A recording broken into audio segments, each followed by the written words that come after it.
first off, talking a little bit about the scene. Yes, sir. That being the scene outside of Mario's. Objectively, the information that you received from all sources certainly appears that Ross was upset and emotional and screaming and pacing around and trying to make phone calls there at the scene. That's what it appeared like, that he was actually on the phone.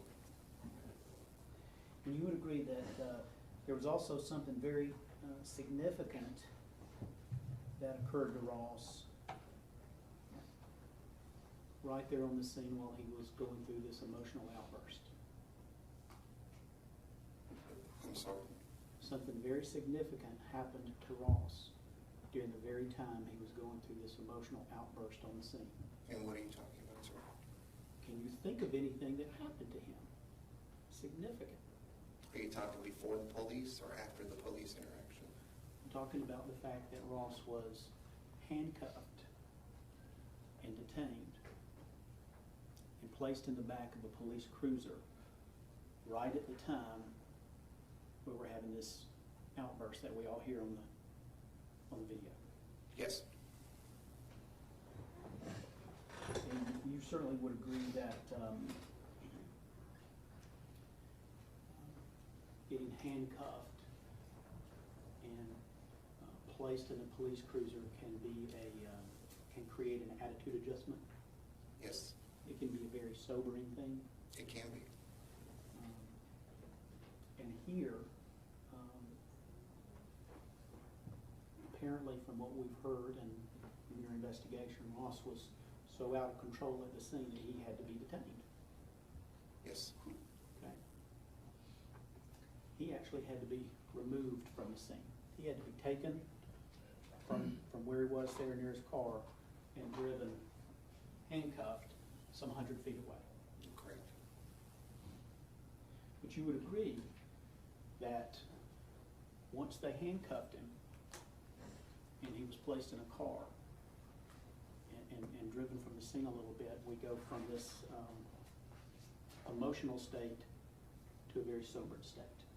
I would agree. And isn't that what police want and expect when they're dealing with someone on the scene who's disruptive? It is. Okay. You want to get their attention. Correct. Okay. A lot of times you use the word detained instead of the word arrested, right? True. Okay. And you can detain people for lots of reasons. Is that fair to say? Yes. And what we've heard in this case, and from your investigation, what you understand is he was detained because he was disruptive. Correct. And it worked. It got him under control. He was under control in the car. Okay. Now, we heard a good bit of testimony already about Ross being in the cruiser away from his car and away from Cooper's body. And we can see some of that in some of the pictures that we've gotten in the video. But you were actually there on the scene. I was. Okay. And it's fair to say that the cruiser was probably 100 feet away or more. Good estimate. Okay. And it's also true that Piper's cruiser was facing away from the scene where Ross's vehicle and Cooper were. That's also true.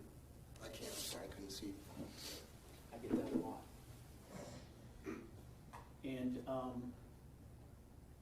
if Piper's cruiser was facing forward and Ross were seated in the back seat, you would agree that he would be looking, if he looked straight ahead, he would be looking away from or in the opposite direction of where his truck was and where Cooper's body was. That's correct. And you know through your investigation what we've seen, that Ross turned around to look out the back window. Right? Correct. While he was handcuffed, while he was in the cruiser, some 100 feet away. Yes, sir. And looking out the back window was looking in the direction of where the truck and his child were, right? That is correct.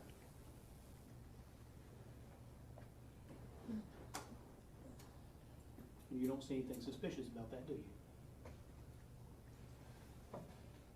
Suspicious as, Well, isn't that a natural reaction? If you are driven away from the scene where your child is deceased, wouldn't it be a natural reaction to turn around and try to see what was going on? possibly.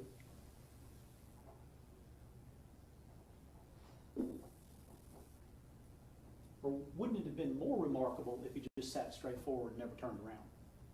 No, I think that would have been, That'd been weird, wouldn't it? no, I don't think so. So moments after he's discovered the deceased body of his child, he's cuffed, driven from the scene. You think it would have been a more normal response for him just to sit there looking forward instead of turning around, trying to see what was going on? I do, because if he's in shock, if you just had a major emotional moment, the death of your child, I think a catonic state where you're sitting there just staring ahead would be normal. Okay. So it should have been staring straight ahead. I'm saying, I'm not going to comment. I'm done, sir. I'm sorry. Okay.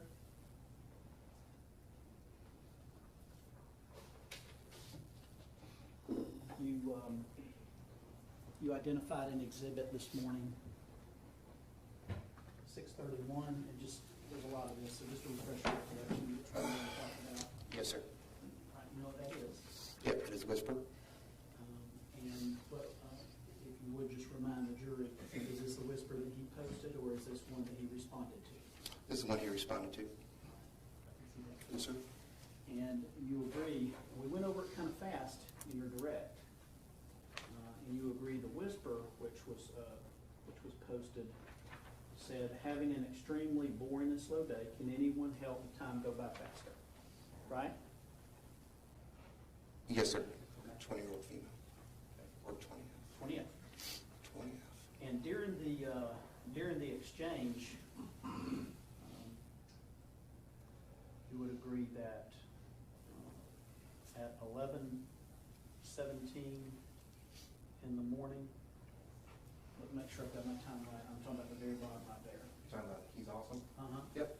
11:17 a.m. Right. So this is a whisper that he responds to on that day. Yes, sir. That very morning. Correct. At 11:17 in the morning, during this whisper, you agree, Ross indicates, well, I have a son. That joker decided that, hey, I'm going to get up early. Correct? Correct. And at some point, the other individual says, well, how old is he? Ross says 2. She says, oh, what a great age. And Ross says, he's awesome. Right? Yeah, that last one says he's awesome. That's at 11:17 that very morning. Correct. Now, you would agree that the expression, he's awesome, by Ross, you would agree that that is inconsistent with with malice or hatred for the individual he's talking about. Yes, and that whisper, correct.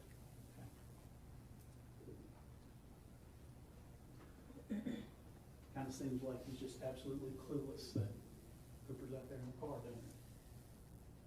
That's what it looks like, doesn't it?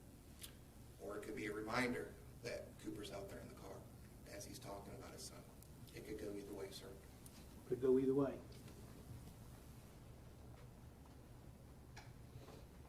Your way is that should have reminded him that he forgot to drop Cooper off? Yes. And then the other way would be, that guy over there was absolutely clueless that his child was out in the car. That's the other way, right? I believe it should be a reminder that your son's out in the car. Is it your belief then that he had just forgotten that he had a child altogether? No. As part of this investigation, you asked for some assistance from the FBI? I did. Okay. And did you share information with them? I did. Right, you had meetings with them and whatnot? I did. Right, and did they provide information back to you? They did. Right, did they provide you with a binder? They did. Okay. What was in that binder? Articles? Okay, what kind of articles? Judge, I'm going to object to relevance at this point. We've already discussed this issue before, and this is not relevant. As part of his investigation, he said that he dealt with the FBI on the case, gave them information, they had meetings together. This is part of his investigation. Doesn't make it admissible, doesn't make it not hearsay, Judge. I'm allowed an objection. What kind of articles were in that binder? There are articles from David Diamond concerning different cases that he's testified on. I believe it was Kids in Cars. And forgive me if I'm saying it wrong, but it's a national organization that tracks kids in cars, deaths of kids in cars. Okay. I And- think, I'll leave it at that. All right. And how big was the binder? It's thick, More than an inch? yes. 2 inches? It's good more than an inch, sir. Okay. And did you read the articles in there? I did. Okay. You said some of the articles were written by David Diamond? Either about or by Dr. Diamond. Okay. And you know that Dr. Diamond is involved in this case? I do. Okay. And in any of the articles, did you learn that he is a person that studies the very phenomenon of parents forgetting their children in cars? I do. Okay.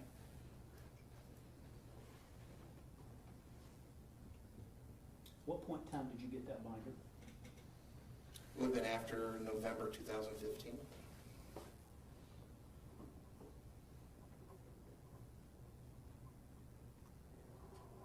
And did the articles in those binders that you reviewed as part of your investigation, did it discuss other cases where children were forgotten in cars?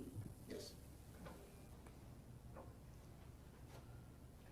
You testified on direct that you smelled an odor in Ross's truck. Is that correct? That's correct. Now, let's start with the scene. Okay. On the scene, did you get inside of the truck? I don't recall putting my head inside the truck. I got up next to the truck while on the scene, though. Okay. You got up next to it? I got up next to the open door. Yes, sir. All right. Did you put your head in there? I don't recall. All right.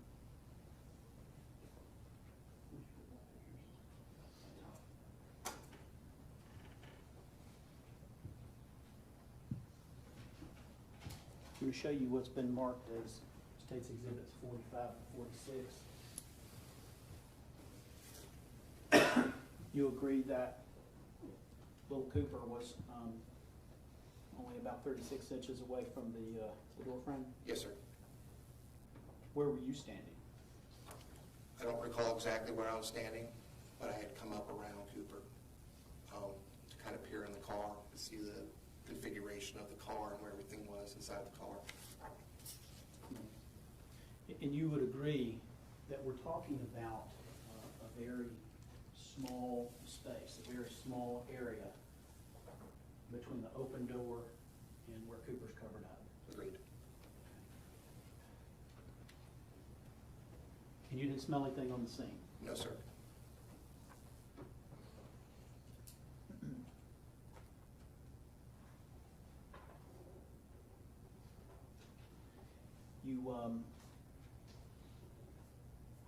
You later got inside the car, what, 4 hours, 6 hours later? Yeah, later on that night. Later that night? Yes, sir. Okay, the search warrant was at 10:20, that would have been roughly 6 hours later? Roughly.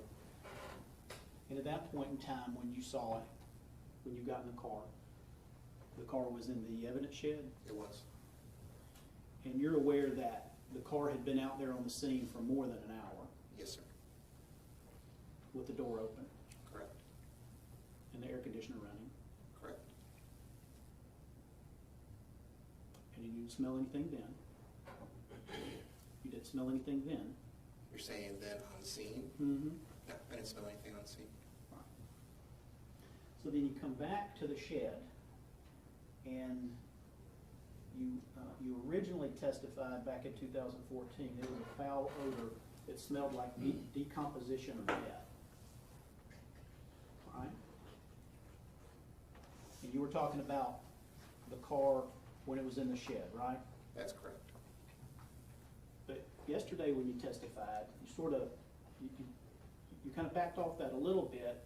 You said, well, it's not really decomposition like scientifically, like a medical examiner would say decomposition or something of that nature. Correct. And I'll explain that. When we go to a scene and you smell death, it's used interchangeably. Not the correct way to use it, because it deals with the actual body breaking down.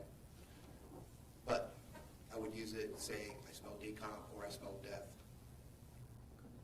And your boss at that time was Lieutenant Farrell. It was. And you're aware that Lieutenant Farrell indicated that he smelled some sort of odor associated with death before he even stuck his head in the car. Correct. While he was right here at the scene. Correct.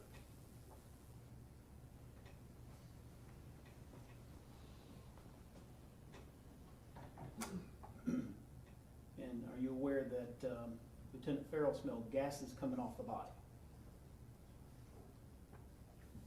I'm not aware of his testimony. You didn't smell gases coming off the body. I didn't smell anything on the scene. Okay.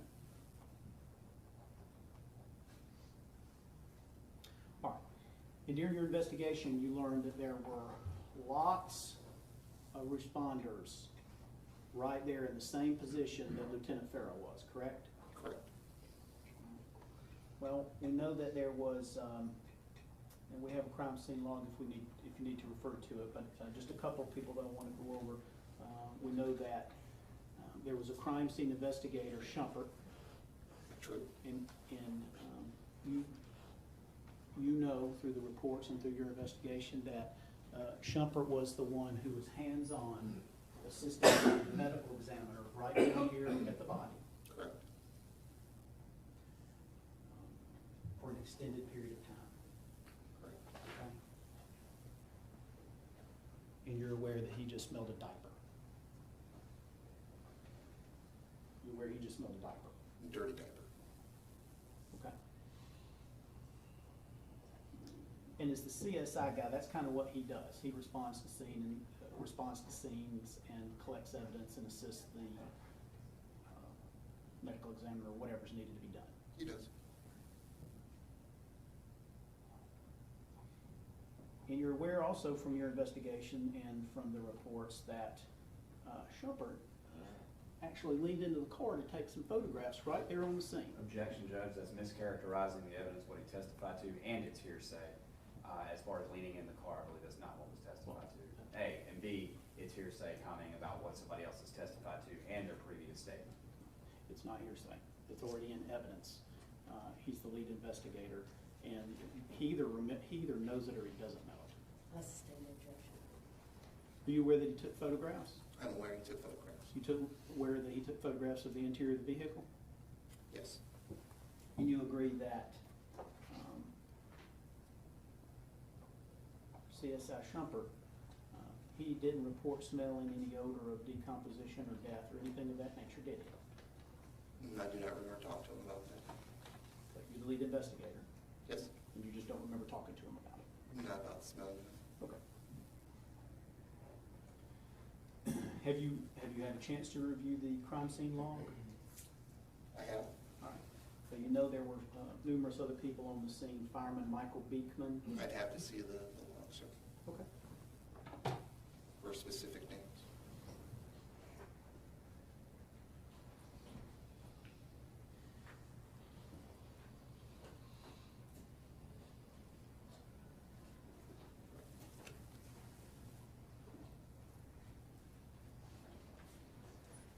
If I just have one moment to find it.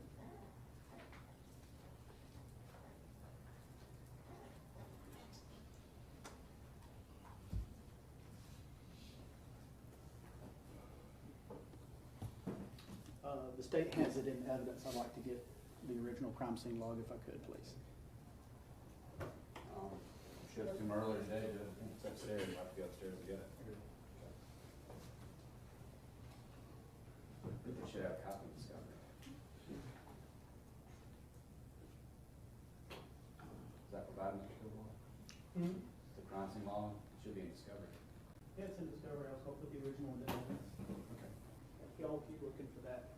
please. All right, so you're aware that fire was on the scene. Yes, sir. You just don't know who the individuals are. I don't remember their names, sir, no. All right. And you're aware that none of the firemen responding to the scene reported any odor? I don't think it was written down anywhere that they reported, no. Well, in fact, the firemen actually specifically denied. Judge, now I'm gonna object to hearsay about what the other people testified to. There's a lot to go into in detail about where they were standing, things like that. It's absolute hearsay. I sustain the objection.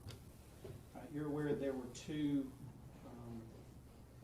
EMS personnel that were responding, including Barwick, who's previously testified, and Mr. Thurlow.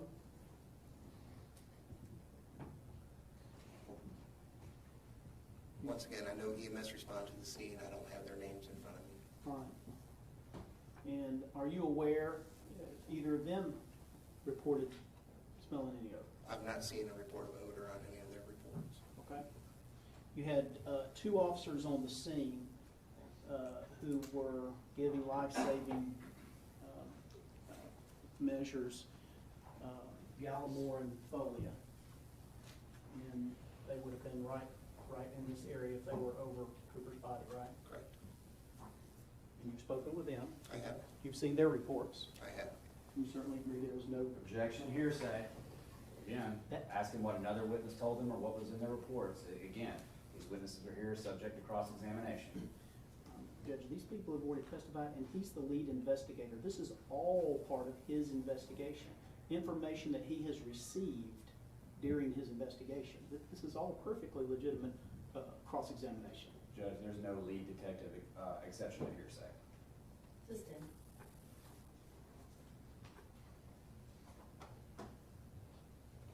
So Folia was there, Piper was there, Gallimore was there. True? Yes, Officer Gallimore, Officer Piper, Officer Foley. And there was a fellow helper named Anthony Pantano. Mr. Pantano was there. And there was a guy named James Hawkins. Mr. Hawkins was there. Mr. Hawkins assisted with CPR. Yes. And he's the one that sort of skedaddled as soon as the police got there. If I skedaddled, you mean left the scene? Yes. And there was a medical examiner investigator, Martin Jackson, was there, correct? Correct. You would agree that Martin Jackson was assisting Shumpert. Shumpert was assisting Martin Jackson right here in this area, Yes, sir. right over Cooper's body. In fact, manipulating Cooper's body. Correct. 36 inches or so of the open car. That's correct.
Chuck, I'm just gonna mark it this way. That is 74, that's 75. Gotcha. Okay. Take it, I'm gonna hand you what has been marked as Defense Exhibit 74 and Defense Exhibit 75. This might help. I'm just gonna give you that packaging and see if you can identify those. Yes, sir. All right. And what is 74 and 75? 74 is a handwritten, it appears to be the crime scene log. Detective K. Jones placed it into evidence. Okay. And this is a typed, appears to be the same log. And they appear to be the same thing? They appear to be, there could be some, I've not gone through line by line, but they appear to be the same thing. All right. And that's part of your case file? Yes, the typed one is, yes. Okay. I'm gonna move 74 and 75. Just a couple of questions, while you're Judge, Go ahead. about the, Detective Stoddard, did you actually have anything to do with the creation of the crime scene log? I did not. Can you vouch for the accuracy or inaccuracy of it whatsoever? I cannot. Okay, it's something you do have in your case file. It's something where I have the hard copy was emailed to me, and I believe it was emailed, I'm sorry, and placed into the case file. Okay. I don't have any objection, Judge. Steve? All right, and the individuals that I've just been questioning you about, you agree that their names appear there on the log? Yeah. And Officer Gallimore, Officer Foley, Officer Piper. Do you see a Beekman and Ashurst from COP Fire? Yeah, Fireman M. Beekman and Fireman A. Ashurst. And a Barwick and Thurlow from EMS? Yep. Metro Ambulance Paramedic S. Thurlow and Metro Ambulance Paramedic P. Barwick. Do you see an Anthony Pantano on there? Witness A. Batano, correct? All right. Do you see James Hawkins on there? I do not see Mr. Hawkins on here. Okay. And could it be because he's the one who left out of it? Yes, sir. Okay. Do you see a Martin Jackson on there Yes, I do. with the medical examiner's office? Correct. All right. And you see that Martin Jackson and Shumpert were there at the same time?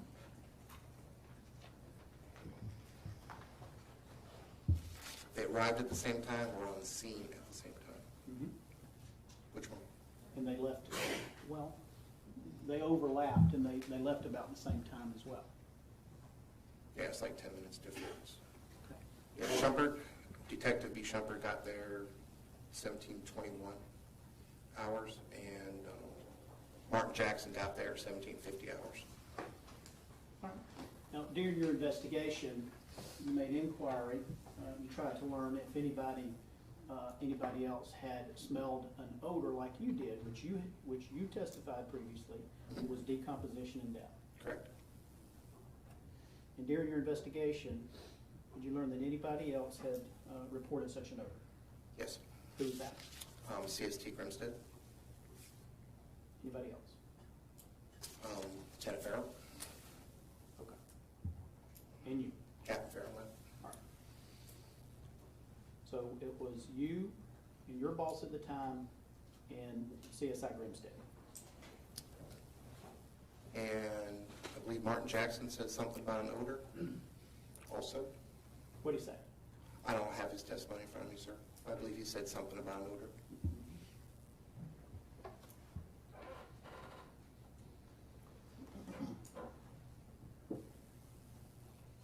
Well, would it refresh your recollection if I told you that he reported an odor of urine?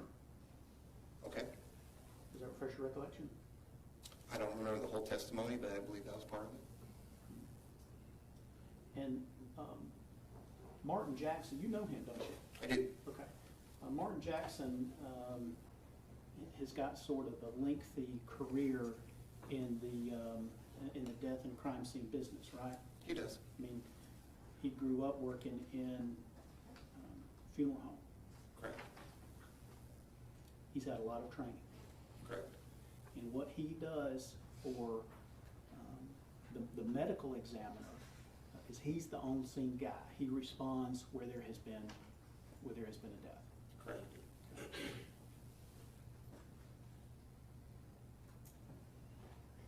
And your recollection is what he reported was that he smelled urine.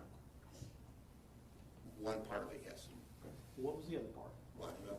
I don't have his testimony in front of me. Okay. But you recall specifically that certainly you and your boss Farrell and Grimstead, three of you reported smelling an odor associated with death. Correct. Well, once again, I'm not going to say exactly what they said. It was a foul order. I don't remember exactly. I didn't see Lieutenant Farrell's or Captain Farrell's, I'm sorry, Okay. testimony. And I only saw, I don't remember all of Detective Grimstead's testimony. So they did smell something. All right. I will say that. Well, let me ask you, do you recall exactly when CSI Grimstead reported that he smelled an odor associated with death? I do not. Is it possible that it was a year after Cooper's passing? And by reported, you mean? Filed a written report. Yes. Do you recall any sort of meeting between you and Lieutenant Farrell and Detective Grimstead about this issue? I remember Captain Farrell being there. I do remember talking to Detective Grimstead about them.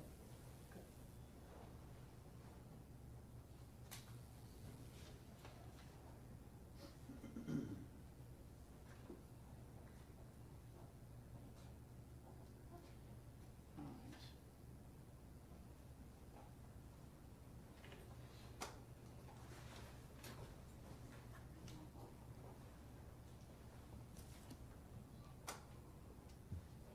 You know what confirmation bias is?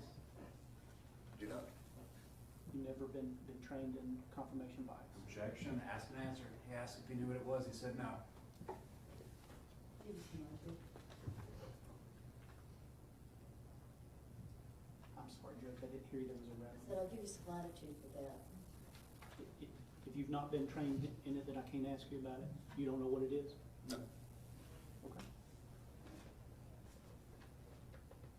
Inasmuch as it was only the three of you that reported some sort of odor associated with death, isn't it possible? Judge, I'm gonna clarify, does he mean on the body, where is he talking about the smell? I'm gonna object that the question be more specific. I think it's not directed.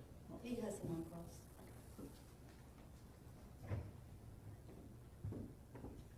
Everybody has a different sense of smell, don't they? That's correct. And we're just going to assume y'all smelled exactly what you reported. Okay? Isn't it possible that Ross did not smell that? Of course it's possible. Okay. Thank you. I want to talk to you a little bit about the phone calls to Little Aprons. You testified about that a little bit yesterday, Yes, sir. and we got into evidence.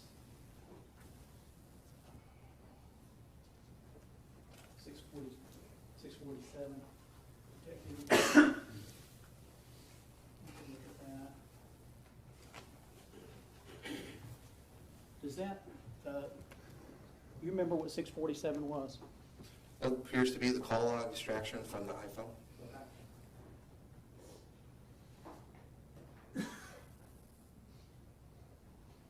Cool, that was just the 18th.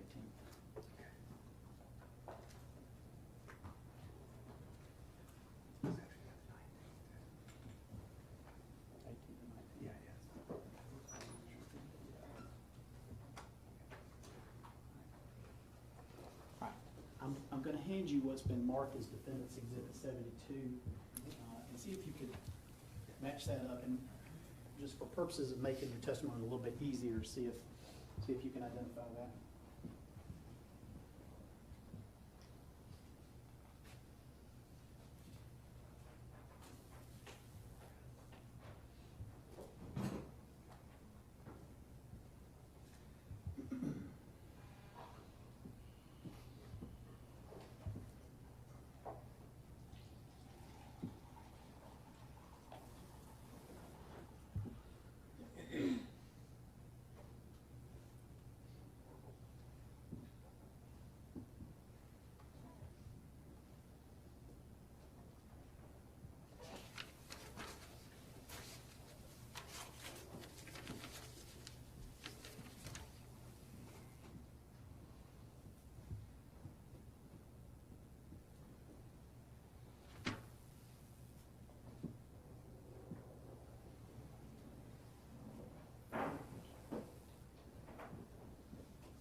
similar, well, they're similar, but they're not exactly the same. Okay. Have you ever reviewed the call log before? Oh, I have. Okay. What I've handed you is an extraction report from y'all's piece of evidence, and if there's something markedly different, we're gonna have to stop court and get to the bottom of it, but I'm just asking if you can identify the phone log which y'all put into evidence through, that's a cutaway from it, from the extraction report. Yeah, but it's, why is it, hold on.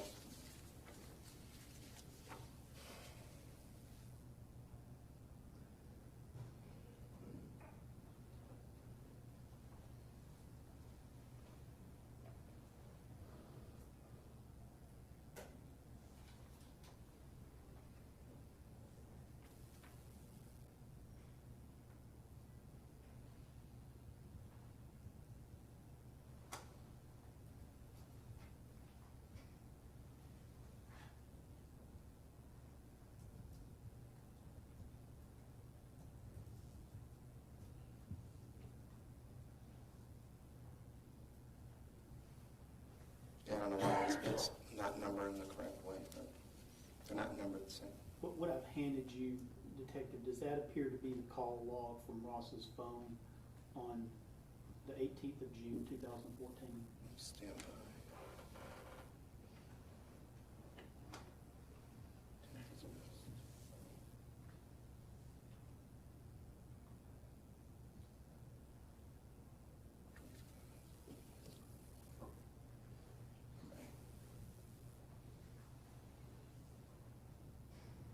Yeah, it's reordered, but it appears to be the same call. I don't know why it's not ordered the same way. Okay. The numbers don't match up, but it appears to be.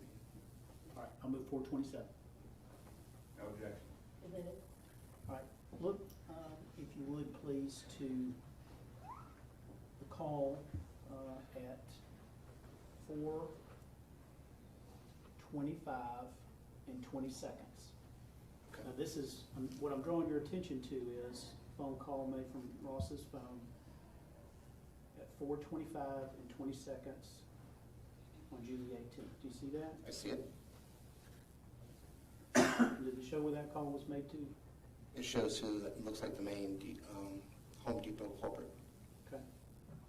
And you recognize that as the number that you've looked at that rings back to Little Avis?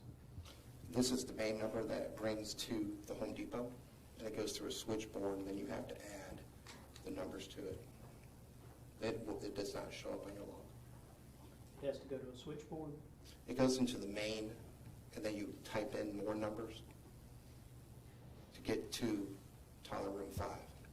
So it's like calling it that it's like, you know, what directory or what, I don't know the exact wording, but it's like if you want such and such a person or such and such a place, type in these numbers, and you add those numbers.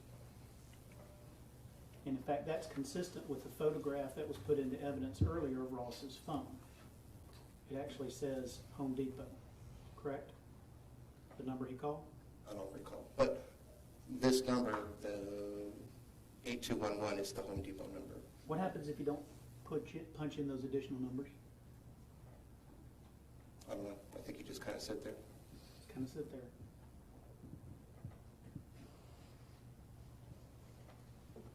Look at the call at 4:25:57.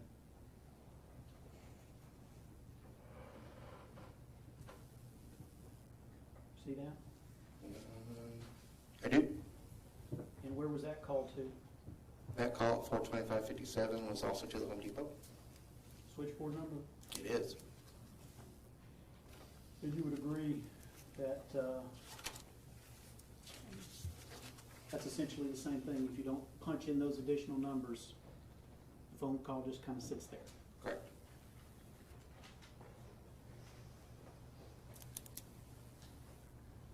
That call lasted 5 minutes and 13 seconds, correct? That is correct.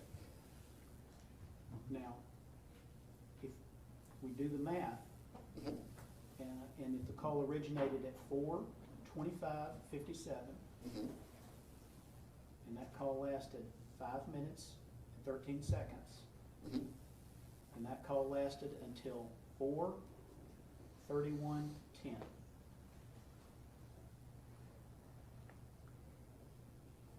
You see that?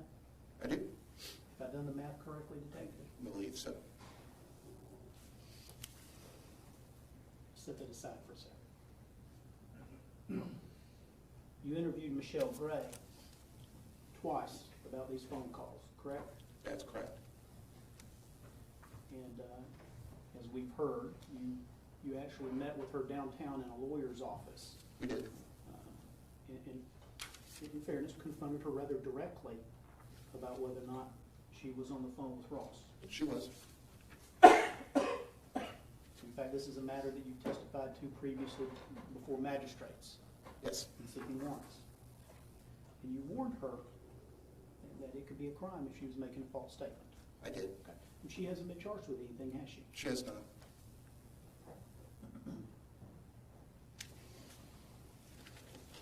And you don't have any evidence that Ross ever spoke to Michelle Gray? We have no direct evidence. We have evidence that the call was directed to the toddler room, but we don't have any evidence that she spoke with him, that it was her that spoke to him.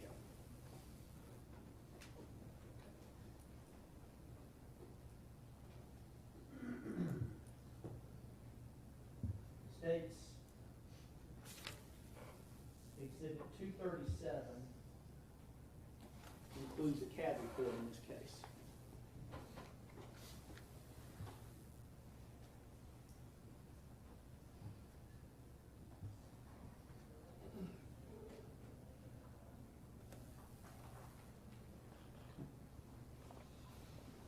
It's been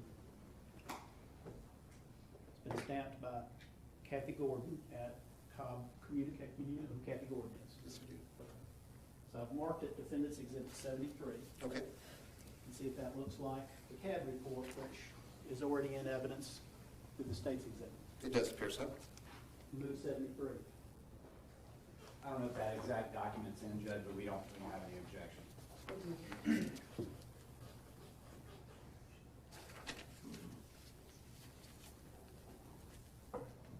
I want you to take a look at the CAD report for 4/27/04.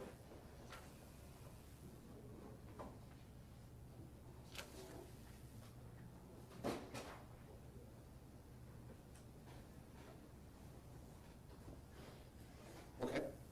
What does it say was reported at 4/27/04? 16/27/04, 3315, one detained. Say again, I'm sorry. 3315, one detained. One detained. One detained. What does that mean? In handcuffs in the call. So at 4/27/04, it's already being reported that we've got one handcuffed in a car detained. Correct. So you would agree that if Ross was in custody and it was being reported he was in custody at 4/27/04, he'd been in custody several minutes during that phone call, which ended at 4/31/10. No, I wouldn't agree with that. Okay.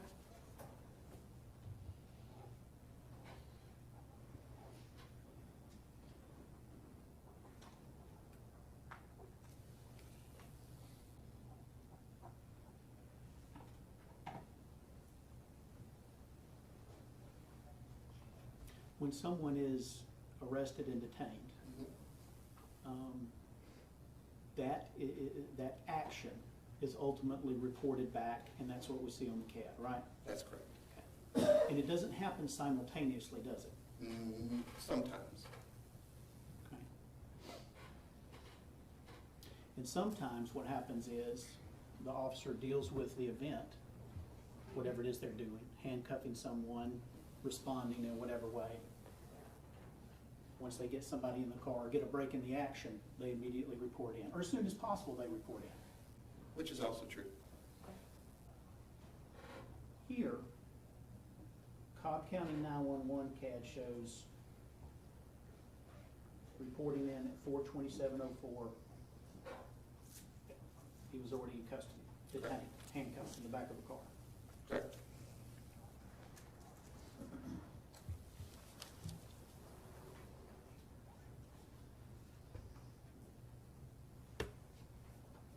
Detective, isn't it possible that what really happened when they were fumbling for the phone is that they hit redial on the number that he had just called a moment earlier? Well, that is possible.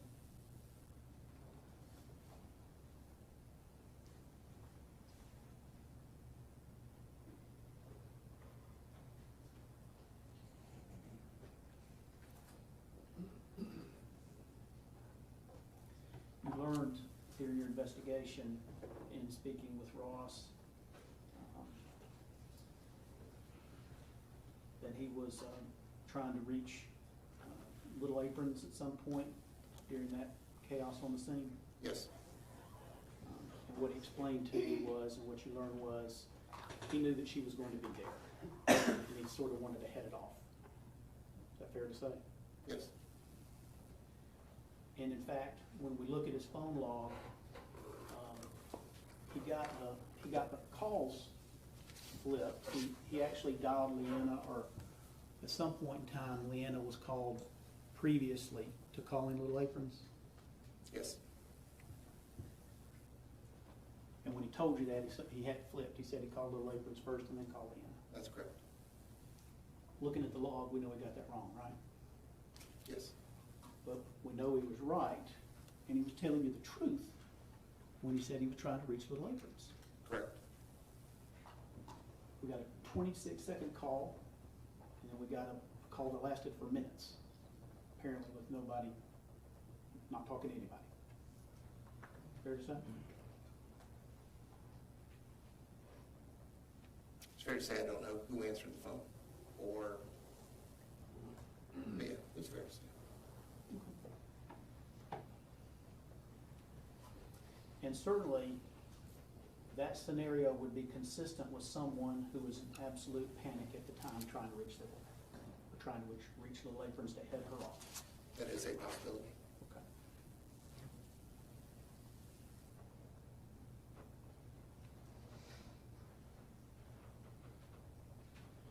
You interviewed Wesley Houston in this case? Security guard? Mhm. Yes. All right. He never told you that Ross announced that he was going to a movie, did he? I don't recall the entire conversation. You recall that part of it? I don't recall that, no. Okay.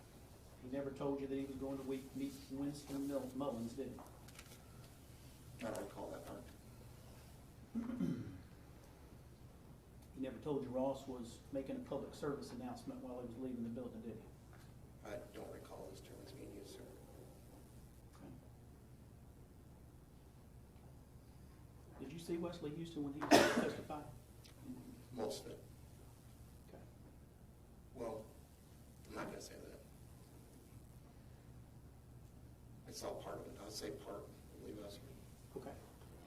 Had you had a chance to review his recording before he testified? No, I have not. Okay. It was a very short interview, wasn't it? It was. Did you have a chance to meet with him before he testified? I did not. All right.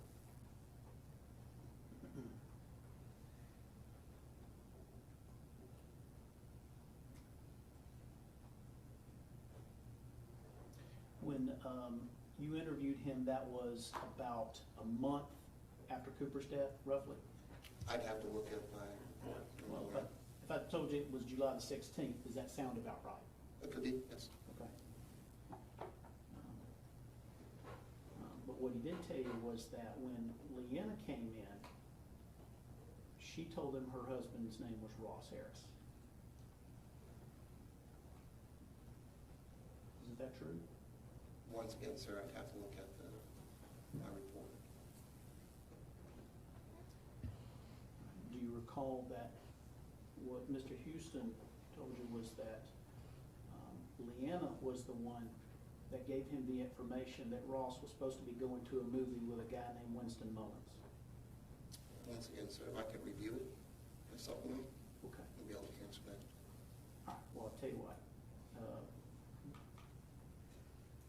have some kind of lunch plans that would prevent you from listening to that 10-minute interview during our break?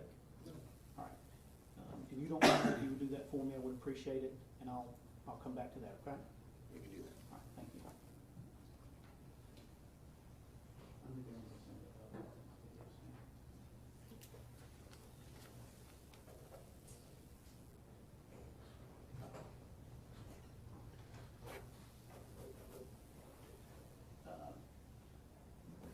Can you grab that? Over there. Well, we're setting a few things up. I want to ask you about that area in the treehouse where Wesley Houston would sit, and where we saw videos of Ross coming in and out of Yes, sir. that area.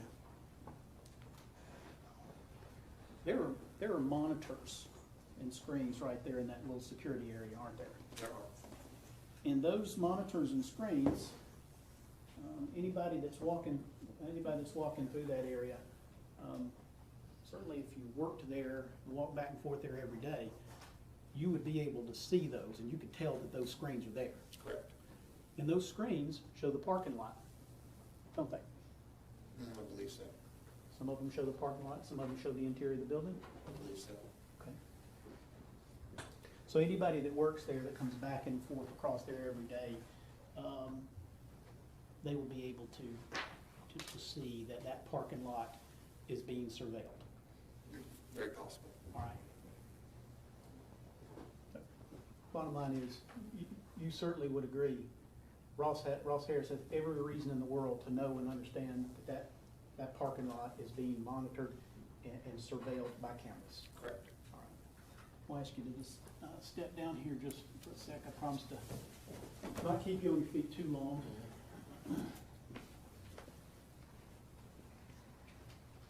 All right, so what I'm showing you is what's been admitted is Defense Exhibit 35. I know you've seen this a billion times, Detective. If you could just orient yourself, you know what we're looking at. Yep, this is the treehouse. All right. And if you would, please point to the area where Ross was parked that day, On what day? on June the 18th. On June 18th, he would have been parked right here. Okay, right where the little red sticker is. Yes, sir. All right. And you would agree that what we saw through the videos is that, step behind you, is that Ross comes in off the road and he comes around this way and he does a little 3-point maneuver and pulls straight into that parking spot, correct? Yeah, either, we don't have the video showing this side, so, Mhm.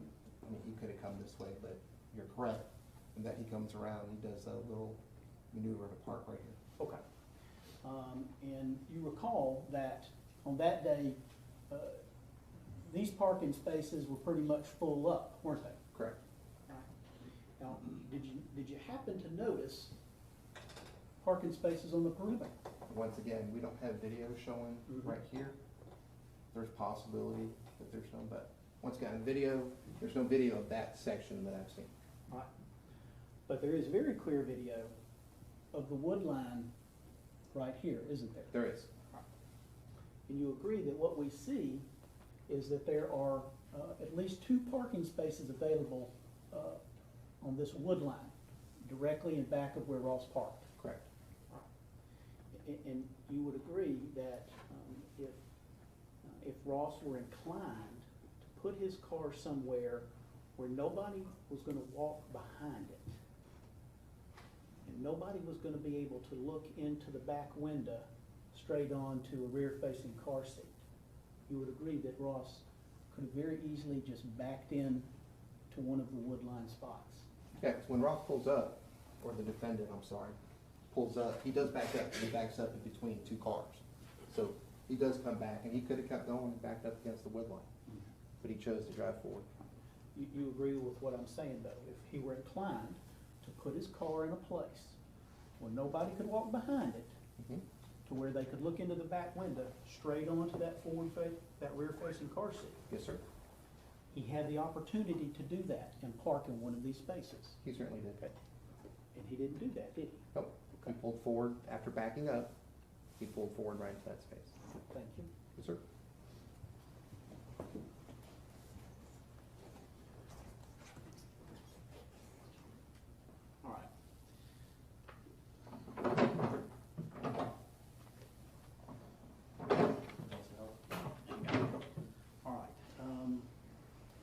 Detective, if it's okay, let's you and I sort of, if you'll stand over there as long as you can see. Can you see okay here? I'm sorry. I just want the jury to be able to see. So if there's anybody that can't see as we're going through this, if you just wave and we'll readjust.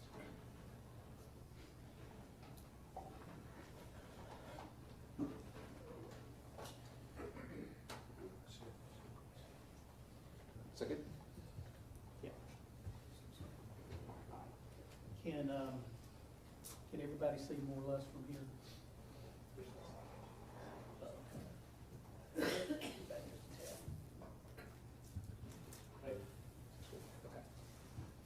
Right. Do you recall testifying as to what time Ross parked the morning of the 18th? Around, you tell him parking here? Around 9:25-ish. I got the exact time, but around 9:25 in the morning. Okay, 9:25-ish. Ish. All right. As part of your investigation, you obtained videos of the parking lot from a couple of different cameras, correct? Correct. And it included the entirety of the day of June the 18th. It did. Okay. Did you review those videos? I did. Did you review the entire day? I did. Good. And I want to show you, what exhibit number is this, Mr. Lumpkin? 372. Okay, this is States 372. Okay. And what we're looking at here is labeled 2600, that's the building, the treehouse. Correct. Parking, front lot, left. Correct. Okay? So we're at time 9:30:55, and do you see where Mr. Harris's truck is? I do. All right. There's a little bit of a glare from my vantage point. Can you point to it, please? All right, thank you very much. All right, so the time is 9:30:55. Correct. Mr. Lumpkin, if you could please play for a moment of about 2 minutes, please. See that lady that just walked right by? Yes. Stop that, please. Back that up just a tad.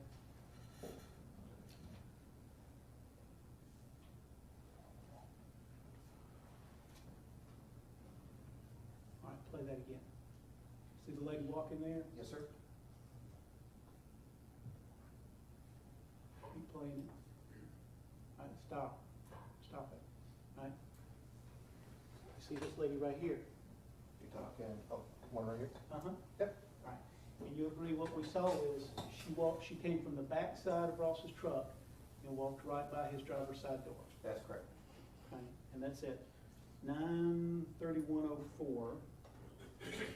And this would have been 6 minutes-ish of Ross getting out of his car, right? Yes. Ish. Okay. Who was that lady? We didn't identify her. Okay. Did you attempt to identify her? Yep. We did. All right. And how did you do that? Tried to kill with badge-in reports. I had Home Depot go back, and they were unable to tell me exactly who she was. I believe that was the person we tried. All right. You believe you tried with her? We tried a couple different people to identify them walking through that parking lot. We weren't able to. Okay. All right, if you jump ahead to about roughly 9:34. Now, this is the morning, there's people still coming in to Yes, sir. work this time of morning, right? There are.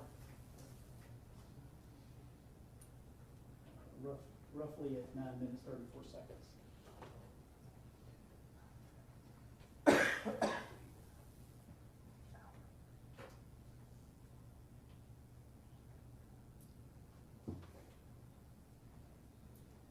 A little more back. It's very delicate. Here we go. All right, just let it run from there. All right, so we're at 9:32:48. And I want you to look in the area of the car at about 9:34:14 roughly.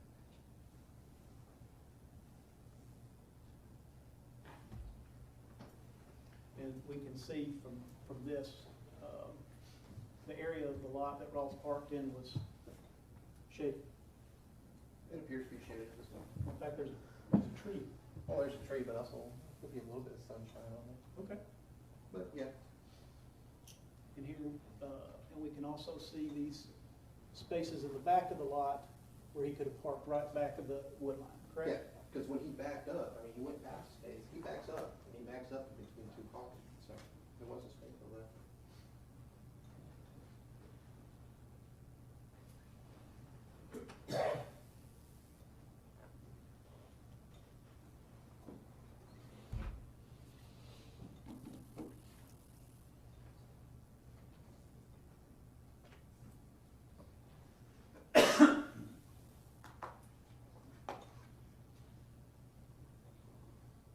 Is it rolling?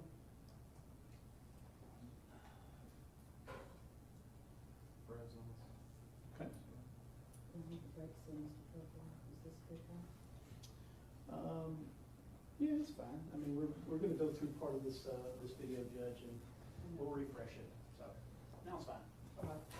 Ladies and gentlemen, let's take our lunch break. Close your notepads, keep an open mind, don't discuss the matter. It's a time to enjoy each other's company and your lunch. Don't step out.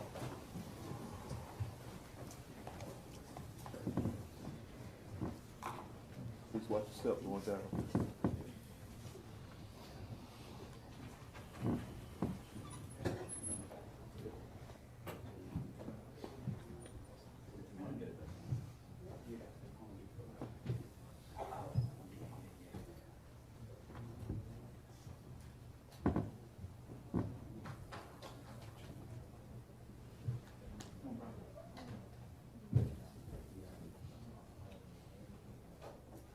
We stand in recess. Everybody have a good lunch. Too.